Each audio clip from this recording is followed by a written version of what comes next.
Hi everyone, welcome to digital GK classes. तो देखिए, कल जो है मैंने आप सभी को हिंदी की जो लैंग्वेज वन, चाहे किसी में भी आप हिंदी को सेलेक्ट करते हैं तो उसके लिए पैसेज को कितना आसानी से आपको करना है, वही चीज़ मैंने फॉलो किया था, वो ट्रिक मैंने आपको बताई। वैसे ही इंग्लिश में भी जो है आपको, आप यहाँ पर देख सकते हैं जो नंबर ऑफ क्वेश्चंस होते हैं इसमें 30 आता है, आपको पता ही है। चाहे आप पेपर वन में इंग्लिश लें, चाहे पेपर टू में किसी भी लैंग्वेज में ले सकते हैं, उसमें 30 क्वेश्चंस आता है।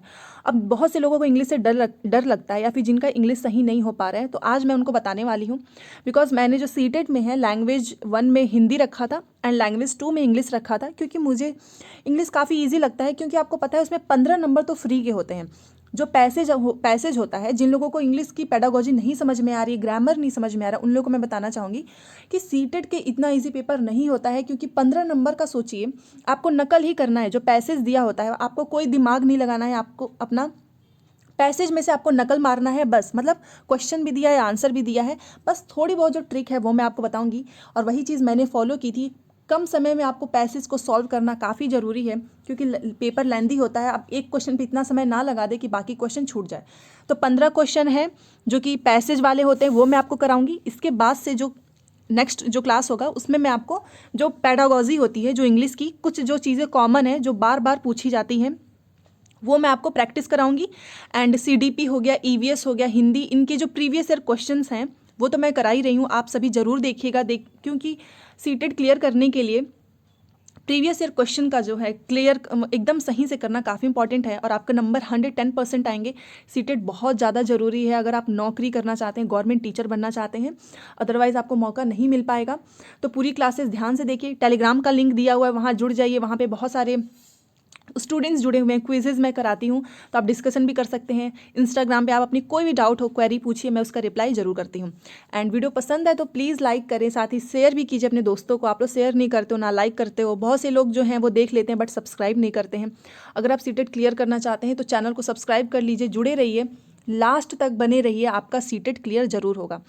तो चलिए बात करते हैं आज का पैसेज। अब ये देखिए, आप ये कंफ्यूज मत होइएगा कि मैम ये पेपर वन का है, पेपर टू का है। इंग्लिश जो है वो सब में आपको पढ़ना ही है। ऐसा नहीं है कि पेपर वन के लिए अलग होता है, पेपर टू के लिए। आप अगर लैंग्वेज है, आपको लेना है इंग्लिश, तो आपको ये करना ही चाहिए। तो एक पैसे से कभी जो है 8 क्वेश्चन पूछ देता है, कभी 7, कभी 9, मतलब इनका रेशियो होता है। बट 15 क्वेश्चन जो है पैसे से ही होते हैं। तो ये जो है 3 जनवरी को जो पेपर हुआ था ऑनलाइन, सारे प्रैक्टिस मैं आपको उसी से कराऊंगी, क्योंकि वो आप कर लेंगे तो आप आसानी से क्लियर कर सकते हैं। तो 3 जनवरी का पेपर है, उसमें ये पैसेज दिया हुआ था। अब देखिए, बहुत लोग क्या सोचते हैं कि ये, मान लीजिए मैं इसको थोड़ा छोटा करके दिखाती हूँ कितना लंबा है।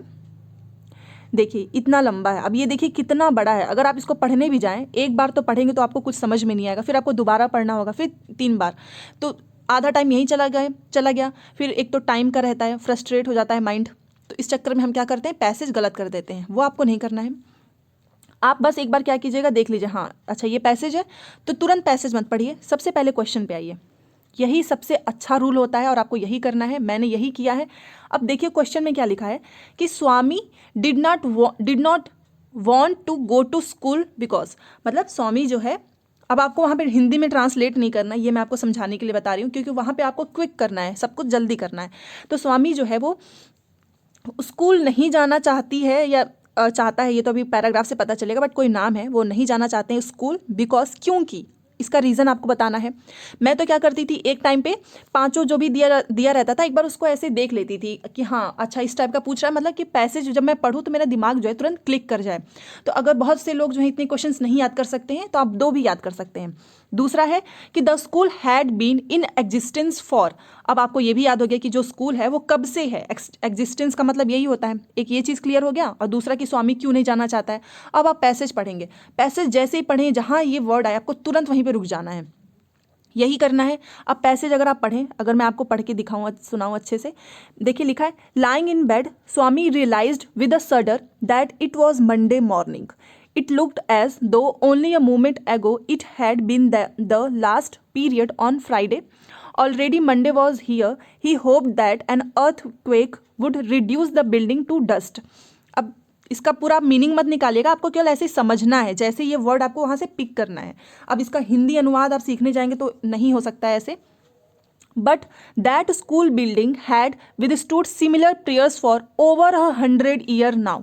अब आपने नोटिस किया वो जो स्कूल का एग्जिस्टेंस पूछ रहा था उसका आंसर यहाँ मिल चुका है, क्योंकि इसमें लिखा है कि द स्कूल बिल्डिंग हैड विदस्टूड, मतलब जो स्कूल की बिल्डिंग है वो कब से, similar prayers for over 100 year now.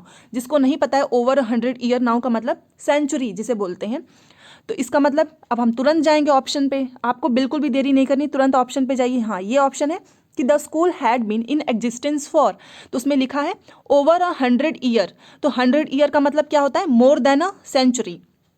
तो इसका जो है ऑप्शन नंबर 2 इज राइट, 4। तो इसका आपको समझ में आ गया होगा कि उसमें लिखा था कि ओवर 100 ईयर, तो उसका मतलब ये है, आप कंफ्यूज मत होइएगा कि इसमें 100 आप ढूंढने लगे, इसका मतलब ही होता है मोर देन अ सेंचुरी। तो ऑप्शन नंबर 4 इज राइट। अब आपने देखा आपको कितना जल्दी आंसर मिल गया, यही चीज़ आपको करनी है, इंग्लिश हो चाहे हिंदी हो। तो हो गया for over 100 year now and at 9 o'clock Swaminathan wailed I have a headache, मतलब 9 o'clock पे स्वामीनाथन है, wailed I have a headache. और मैं आपको इसमें बताऊंगी कि जो एंटोनिम है, सिनोनिम्स होते हैं, कोई भी चीज़ हो या उसका अर्थ कोई इंग्लिश का वर्ड है आपको नहीं समझ में आ रहा है, फिर भी आप उसका आंसर एकदम सही कर सकते हैं। ये चीज़ मैंने किया था, कई बार ऐसे आ जाते हैं सामने, वर्ड हमें नहीं पता होता है बट फिर भी उसकी मीनिंग नहीं होगा, वो कैसे, देखिए। तो सबसे पहले at 9 o'clock Swaminathan wailed I have a headache have you. अब आपको ये चीज़ याद रखिएगा, पहला क्वेश्चन पूछा था कि स्वामी जो है स्कूल क्यों नहीं जाना चाहता है, क्योंकि ये बताना है। तो 9 पे जो है उसके वो वेल्ड मतलब क्राई, चिल्लाना, यही होता है कि मुझे हेडक हो रहा है। Have you any important lessons today his mother asked. अब इसका मतलब आप समझिए, क्योंकि इसकी मम्मी ने पूछा कि क्या कोई इंपॉर्टेंट क्लास है आज।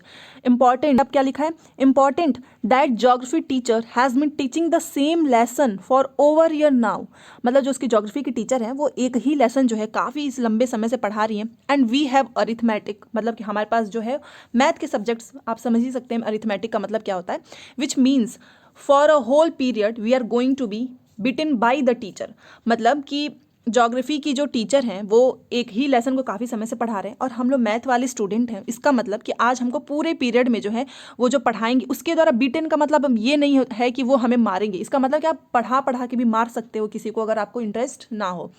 तो इतना समझ में आ गया आपको। और ऐसे ही मैं डेली आपको इंग्लिश के पैसेज कराती रहूँगी, सो दैट आप अगर एक बार मेरे साथ ऐसी प्रैक्टिस करते रहेंगे तो आपकी सारी डाउट्स क्लियर हो जाएंगे। And mother generously suggested that Swami might stay at home, मतलब घर पे रहो। Half an hour later father asked him, उसके पापा ने पूछा होगा, have you know school today, क्या स्कूल नहीं है आज। तो उसने बोला हेडक, स्वामी ने रिप्लाइड दिया कि हेडक, सर दर्द हो रहा है। फिर उन्होंने क्या बोला, ड्रेस अप एंड गो, तैयार हो और जाओ। हिज फादर सेड, उसके पापा ने कहा। Swami knew how stubborn his father, मतलब स्टबन का मतलब जिद्दी होता है, स्वामी को पता है कि उसके पापा कितने जिद्दी हैं। सो ही, अब देखिए, ही चेंज्ड हिज टैक्टिक्स, इसलिए उसने अपने जो टैक्टिक्स है, जो पहले वो गेम खेल रही थी कि हम इस वजह से नहीं जाना चाहते, उसको उसने चेंज कर दिया। अब उसने क्या बोला, I can't go so late to the class, मतलब कि अब बहुत देर हो चुका है, वो नहीं जा सकती है, नहीं जा सकता है, ही है। It is your own fault, you should have asked me before deciding to stay away, father said, मतलब ये तुम्हारी खुद की गलती है, तुम्हें ये डिसाइड करने से पहले मुझसे पूछना चाहिए था। उसके पापा ने बोला, क्यों, क्योंकि उसके पापा जो है काफ़ी जिद्दी हैं, स्ट्रिक्ट हैं। अब आप सोच लेंगे कि वो स्कूल क्यों नहीं जाना चाहती है, क्योंकि by the time he was ready father had composed a long letter to the head master. By the time मतलब ही वॉज रेडी, उसके पापा ने जो है एक लॉन्ग लेटर जो है वो कंपोज किया होगा, लिखा होगा, एंड उसको जो है put it in an envelope and seal it, उसको एनवलप में जो है पैक कर दिया। अब देखिए, इतना तो पढ़ लिया, तो इससे क्या होगा कि आपको एक आइडिया मिल चुका है कि इस पैसेज में क्या बात हो रही है। मतलब Swami did not want to go to school because, क्योंकि उसको हेडक हो रहा है, या फिर he had not done his math works, उसको हेडक तो हो ही नहीं रहा है क्योंकि वो तो बहाना कर रही है, उसको स्कूल जाने का मन नहीं हो रहा है। क्यों, क्योंकि मैंने आपको बताया ज्योग्राफी की टीचर जो है वो पढ़ा के इसको मारने वाली है। दूसरा है कि ही had not done his math works, ऐसा भी नहीं है क्योंकि वो तो मैथ का होता तो वो जरूर जाती है, उसमें तो कहीं ऐसा लिखा नहीं है। तीसरा, he did not like going to school. And four, he was afraid of his school principal, school के प्रिंसिपल की भी कोई बात नहीं किया गया है, वो केवल उसी वजह से नहीं जाना चाहती है क्योंकि आपको पता है उसका जो ज्योग्राफी का जो उस दिन एक ही लेसन को बार बार पढ़ाया जा रहा है। इस पैसेज में क्लियरली लिखा हुआ है, मैं आपको एक बार और दिखा देती हूँ सो दैट आपको एकदम अच्छे से क्लियर हो जाए। यहाँ पर देखिए, उसने बोला है, हाँ ये देखिए, इस पैराग्राफ में अगर आप देखें कि the geography teacher has been teaching the same lesson for over year now and we have arithmetic which means for a whole period we are going to be beaten by the teacher. अब आप समझ गए होंगे कि क्यों नहीं जाना चाहती है। तो इसलिए उसको स्कूल जाना जो है I did not like going to school, मतलब उसको स्कूल जाने का जो है मन नहीं हो रहा है इस वजह से, ना कि उसको जो है हेडेक हो रहा है, ना कि उसका मैथ का वर्क कंप्लीट नहीं है, या फिर जो है उसको प्रिंसिपल से डर लग रहा है। तो कौन सा होगा? Option number 3 is right. तो इस वजह से ऐसे ही आपको करना है। अब आप देखिए आपके 2 क्वेश्चन सॉल्व हो गए। अब नेक्स्ट देखते हैं। ये तो हो ही गया है, the school had been in existence for more than a century, ये तो ऑप्शन में लिखा है, तो आपको ऐसे नकल करना है।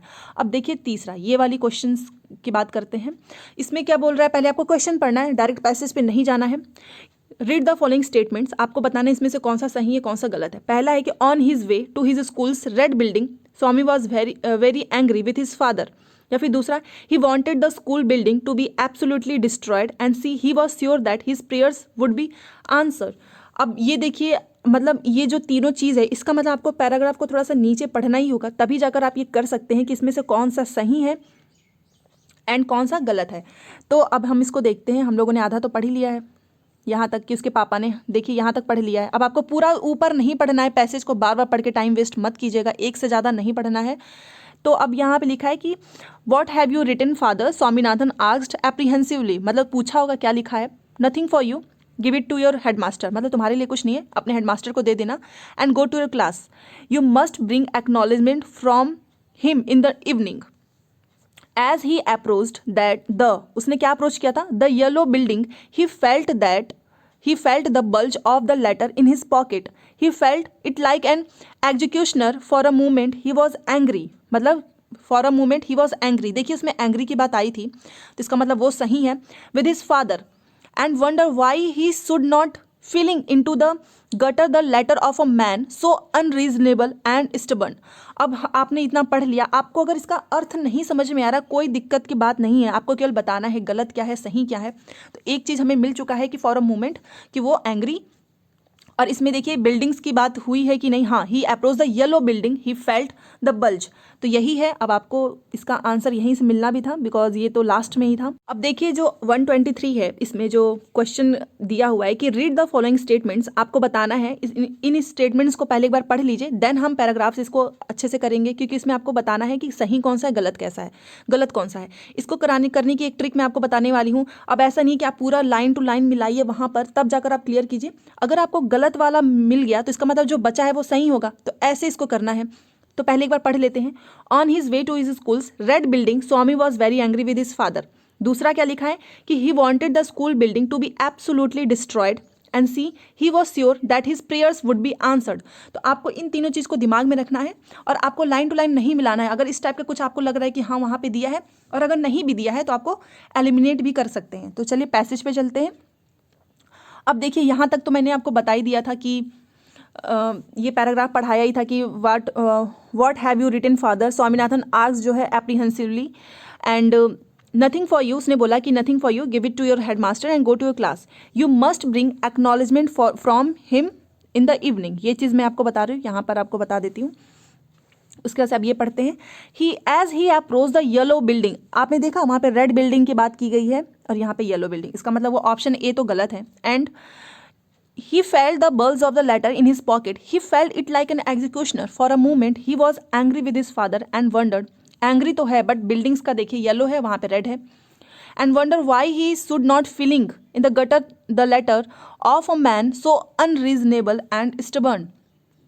अब चलिए तुरंत वहाँ पे जाना है, समय ऐसे ही आपको बचाना है, ये नहीं कि आप पूरा पढ़ के उसका अर्थ समझ रहे हो। अब आप देखो यहाँ पर जो है ये गलत हो गया, क्यों? क्योंकि आपको पूरा पढ़ना ही, यहाँ पढ़ना ही नहीं, यहाँ पे रेड बिल्डिंग लिखा है और पैराग्राफ में क्या है, येलो बिल्डिंग, इसका मतलब ये गलत है।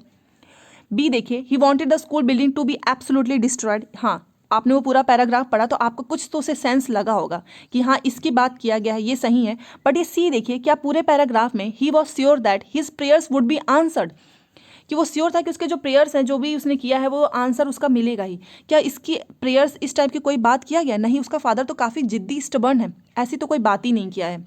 तो इसका मतलब केवल बी जो है ये आपको सही लग रहा है, और ए एंड सी जो है वो फॉल्स हैं। अब आप ऑप्शन में देखिए, ये भी गलत है, ये भी गलत है, ये राइट है।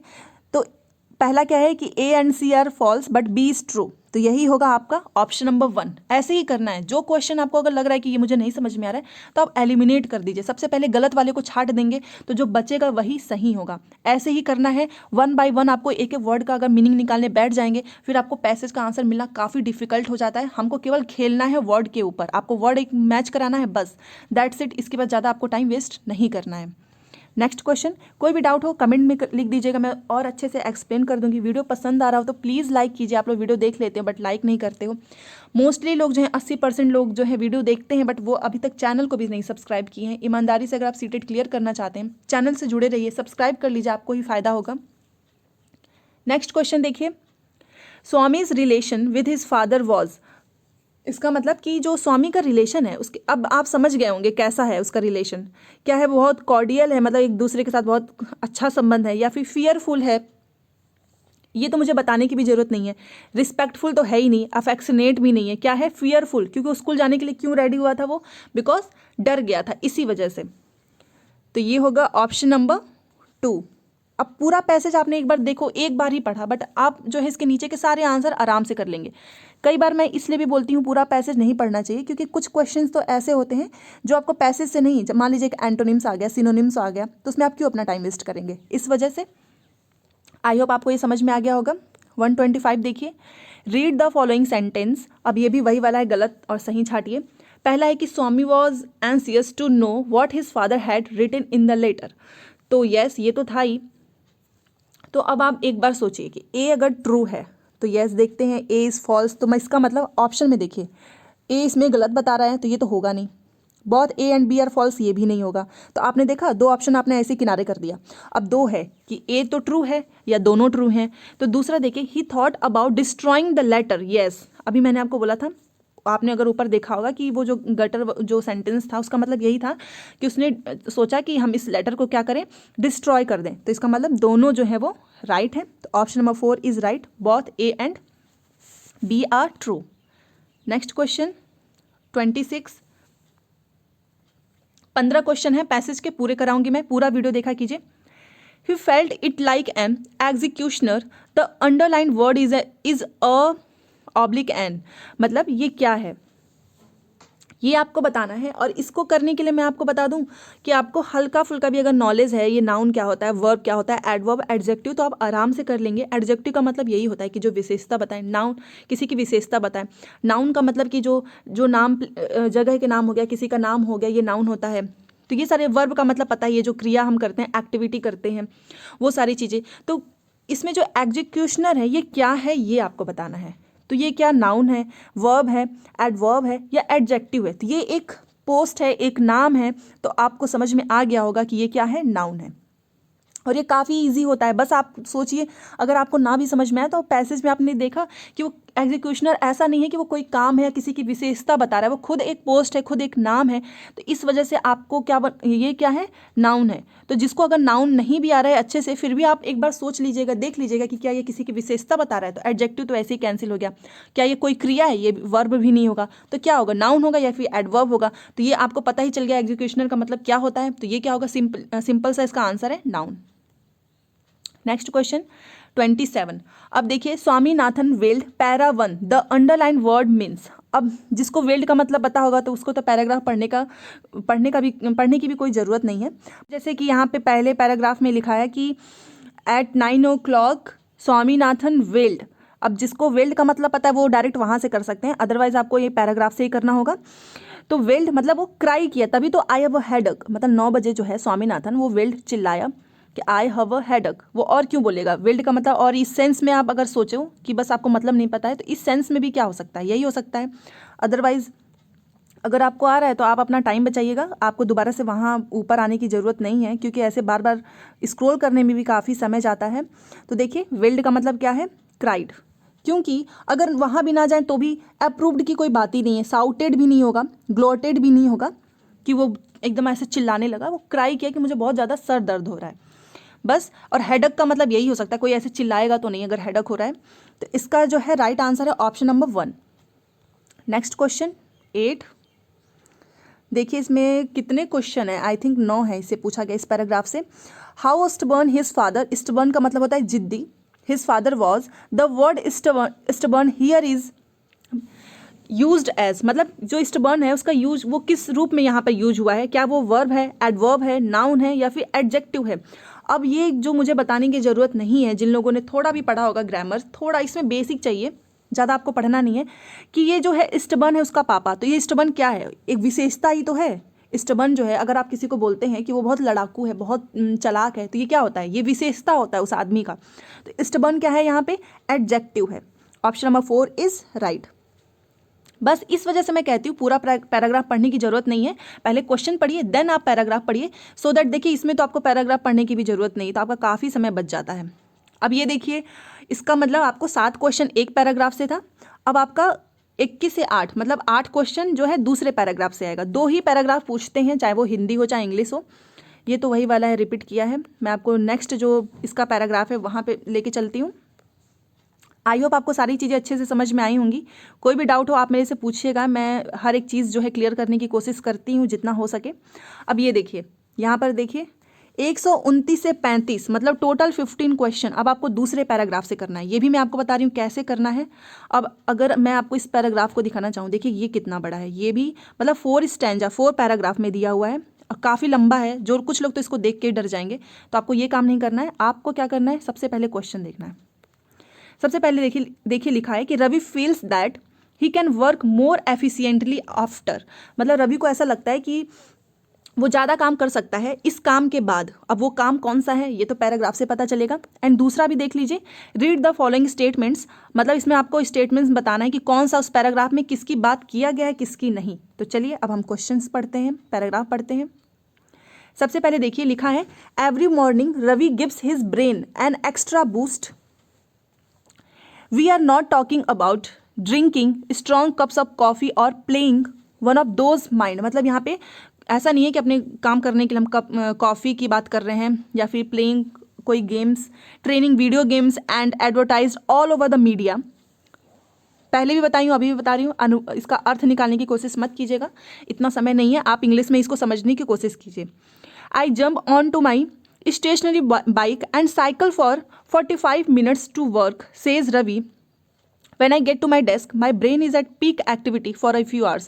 अब अगर आपने यहाँ पर नोटिस किया तो यहाँ पर देखिए लिखा है कि I jump on to my stationary bike and cycle for 45 minutes to work, मतलब उसका जो है जब वो साइकिल करता है 45 मिनट्स के लिए, देन उसके बाद से जो है उसका ब्रेन जो है कुछ घंटों के लिए काफ़ी, देखिए यहाँ पर लिखा है पीक एक्टिविटी, मतलब बहुत तेज़ी से काम करता है। तो तुरंत आइए आंसर पे और इसको क्लिक कर दीजिए, क्योंकि वैसे भी आपको ये नहीं कि एक पैराग्राफ दिया और लाइन से सारे क्वेश्चंस दिए, आपको उसको क्लिक करके दूसरे पे जाना ही होगा। यहाँ पर क्या लिखा है, देखिए यहाँ पर लिखा है cycling on a stationary bike, तो यही जो है इसका ऑप्शन नंबर 3 इज़ राइट। अब ये हो गया 129, आपने कर लिया। अब इसमें से एक बार हम पढ़ लेते हैं ये, सो दैट हमको वहाँ पर पता चल जाए कि इसकी बात किया गया या नहीं। पहला देखिए लिखा है, people believe that the benefits of cycling can be best achieved by repeating it after every spell of hard work, मतलब लोगों को लगता है कि जो साइकिलिंग की जो बेनिफिट है कैन बी बेस्ट अचीव्ड हम कर सकते हैं बाई रिपीटिंग, मतलब इसको रिपीट करके every spell of hard work. And B देखिए, however there is no scientific proof for the same, मतलब इसके लिए कोई साइंटिफिक प्रूफ नहीं है। ये हमने पढ़ लिया, एक बार ये भी पढ़ लेते हैं दूसरा क्वेश्चन कि बैनिसेज द ब्लू, ब्लू का मतलब पूछ रहा है क्या है पैरा 4 में। तो चलिए ये जो 2 बातें किया गया है इसको पहले देखते हैं। अब देखिए हमने इसमें कहाँ तक पढ़ा था, हाँ कि यहाँ तक पढ़ लिया था। When I get to my desk, my brain is at peak activity for a few hours. After his mental focus comes to a halt later in the day, he starts it with another short spell of cycling to be able to run errands. Paragraph 2 देखिए, ride करो, work करो, फिर ride करो, फिर repeat करो। और उसमें देखिए लिखा हुआ है कि रिपीट करना है इसको, बट उसमें लिखा था कि ये साइंटिफिकली प्रूव्ड नहीं है। बट यहाँ पर आप देखिए, it is a scientifically proven system that describe some unexpected benefits of cycling, मतलब ये साइंटिफिक प्रूव है, मतलब ये चीज़ जो है दोनों उसमें का सही है। तो चलिए थोड़ा आगे भी पढ़ लेते हैं, उसका तो आंसर मिल ही गया, सो दैट हमको ब्लू का भी मतलब पता चल जाए। अब यहाँ पर देखिए, in a recent study in the Journal of Clinical and Diagnostic Research, scientific found that people scored higher on test of memory, reasoning and planning after 30 minutes of spinning on a stationary bike than they did before they rode the bike, they also completed the test faster after pedaling। मतलब ये cycling के फ़ायदे बता रहा है। अब इसमें देखिए पैराग्राफ 3 में, although it is healthy, exercise itself is a stress। ये हेल्दी होता है और ये खुद में स्ट्रेस को दूर करने का एक्सरसाइज है। Specially when you are just getting to started or getting back into riding, when you first begin to exert yourself, your body releases a particular hormone to raise your heart rate। इसका तो health में भी है, फिर आप जब इसको start करते हैं तो आपकी बॉडी जो है वो रिलीज करती है एक particular hormone to raise your heart rate, blood pressure and blood glucose level, says Mehar Ahluwalia, a professor of integrative psychology. As you get fitter it takes a longer harder ride to trigger the same response। ये हो गया। अब हमको बेनिसेस blue का यहाँ पर कहीं दिखा नहीं, देखते हैं इसमें होगा। तो एक ही बार देखा मैं एक बार जो चीज़ पढ़ चुकी हूँ मैं दोबारा नहीं जा रही हूँ, आपको भी यही करना है। 4 में देखिए, cycling also elevates your mood, relieves anxiety, increases stress resistance and even banishes the blue. अब आपने देखा बैनिसेस द ब्लू यहाँ पर लिख दिया है। आप बस इससे सोचिए कि साइकिलिंग ऑल्सो एलिवेट्स, मतलब साइकिलिंग करने से हमारा मूड भी सही होता है, रिलीव्स मिलता है एंजाइटी को, increase stress resistance and even banishes the blue. इसका मतलब कोई चीज़ ऐसी स्ट्रेस को या तो दूर करने की इसी की बात हो रही है। तो एक बार हम चलते हैं ऑप्शन पे। अभी मैंने पूरा पढ़ा भी नहीं, देखिए सबसे पहले ये देखिए ये वाला, इसमें बोला है कि पीपल जो है ऐसा बिलीव करते हैं कि benefits of cycling can be best achieve by repeating, वहाँ पे लिखा ही था as ride work ride, repeat करना, तो ये राइट है। बट ये बोल रहा है कि साइंटिफिक प्रूफ नहीं है, ये गलत है। तो इसमें option A is true but B is false, तो ये हो गया ऑप्शन नंबर 1। अब आपने कितने आसानी से कर लिया। नेक्स्ट क्वेश्चन, अब इसमें बोल रहा है कि जो पैराग्राफ 4 में जो बेनिसेस ब्लू का जो यूज़ हुआ है तो इसका मतलब क्या है। अब ब्लू का क्या मतलब, स्काई की बात हुई है? नहीं। एजोर की बात किया गया है? नहीं। थॉट्स की भी नहीं। ट्रबल्स की, क्योंकि साइकिलिंग करने से आपका मूड, आपका स्ट्रेस जो है, आपकी ट्रबल्स जो हैं, ये सारी जो है कंट्रोल होती हैं, दूर होती हैं। तो ऑप्शन नंबर 4 इज़ राइट। तो ये कुछ जो अगर आपको वर्ड नहीं समझ में आ रहा, उसका मतलब नहीं पता है, बस एक बार पैराग्राफ देख लीजिए कि किस सेंस में बात किया जा रहा है। तो इसका option number 4 is trouble. Next question 132। अब इसमें देखिए क्या बात हुई है। When you start exercising a particular hormone is released. Yes, उसमें बात किया गया है। दोबारा से आपको पैसेज नहीं पढ़ना है। जिन लोगों को लगे कि नहीं मुझे थोड़ा सा डाउट हो रहा है वो एक बार देख सकते हैं, बट हमने देखा कि उसमें बोला है कि एक रिलीज होता है hormone which increases your blood glucose level. तो यस, ये इसकी बात तो किया ही गया है। तो ये ए तो ट्रू है कि एक हार्मोन जो है रिलीज होता है। बट दूसरा देखिए, thus we can say that exercise not a healthy options. ये तो बिल्कुल भी गलत है, उसमें तो बोला है कि एक्सरसाइज बहुत हेल्दी ऑप्शन है। तो A is true but B is false. देखिए कितना जल्दी हो गया सॉल्व, आपको बार बार पैसेज भी पढ़ने की ज़रूरत नहीं, एक बार आपने पढ़ा काम हो गया। अब इसमें देखिए ये है 133। Which of the following is not a benefit of stationary cycling. मतलब स्टेशनरी साइकिलिंग की जो बेनिफिट है इसमें से कौन सी नहीं है। बेटर मेमोरी, ये तो है। गुड रीजनिंग एबिलिटी, ये भी है। बेटर मेंटल रिस्पॉन्स, ये भी है। Steady heart rate, heart rate को स्टीडी नहीं करता। स्टीडी का मतलब अगर मैं आपको समझाना चाहूँ, यहाँ पर देखिए जिन लोगों को लगे कि नहीं हार्ट की तो बात किया है इसमें, उन लोगों को मैं बता रही हूँ। देखिए यहाँ पर लिखा है ये क्या करता है, आपके hormone to raise your heart rate, heart rate को करता है। ये स्टीडी का मतलब वहीं पकड़ लिया, मतलब वो वहाँ पे रुक गया, ये चीज़ नहीं बोला गया। इसमें रेज बोल रहा है, रेज योर हार्ट रेट। तो आपने देखा मतलब सेंटेंस एक अगर आपने वर्ड को भी ध्यान से नहीं पकड़ा तो आप गलत कर सकते हैं, इसलिए आपको ध्यान से पढ़ना है ऑप्शन को।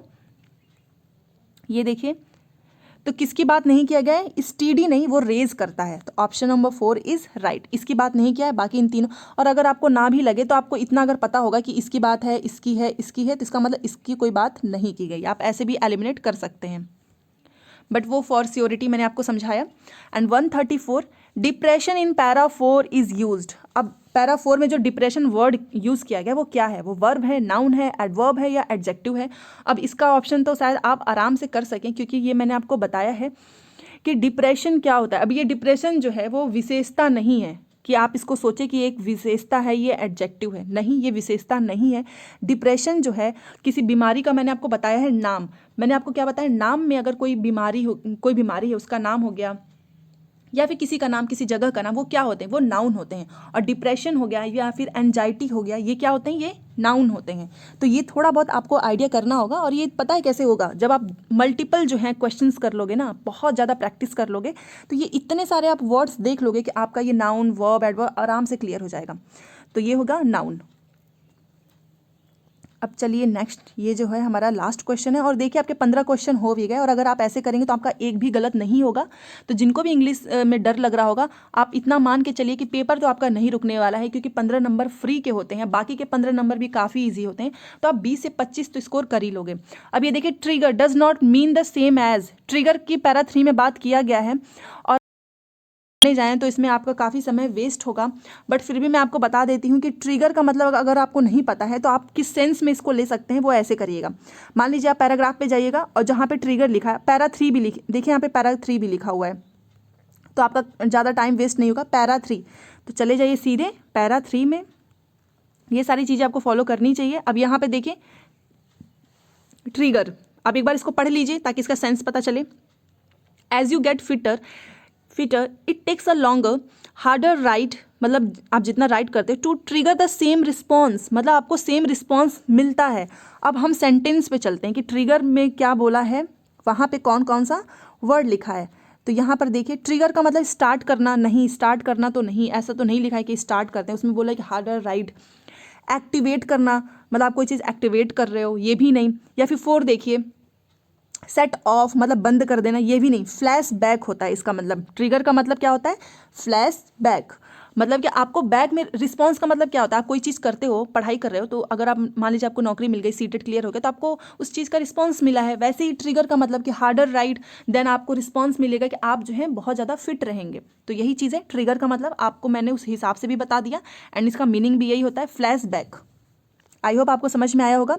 And option number 3 is right. तो देखिए मैंने आपको जो है 15 क्वेश्चंस आज जो है करा दिए हैं। ऐसे ही मैं आपको डेली जो है प्रैक्टिस कराती रहूँगी। ये 3 जनवरी का था, बाकी जितने भी शिफ्ट हैं सबके पैराग्राफ, अब इंग्लिश की पेडागॉजी भी मुझे आपको करानी है। तो चैनल से जुड़े रहिए, टेलीग्राम में जुड़ जाइए, चैनल को सब्सक्राइब कर लीजिएगा प्लीज़। वीडियो पसंद आए तो लाइक करें, शेयर करें। ऐसे ही क्लासेस आपकी कंटिन्यू रहेंगी जब तक आपका एग्ज़ाम नहीं हो जाता है, तब तक। Thanks for watching.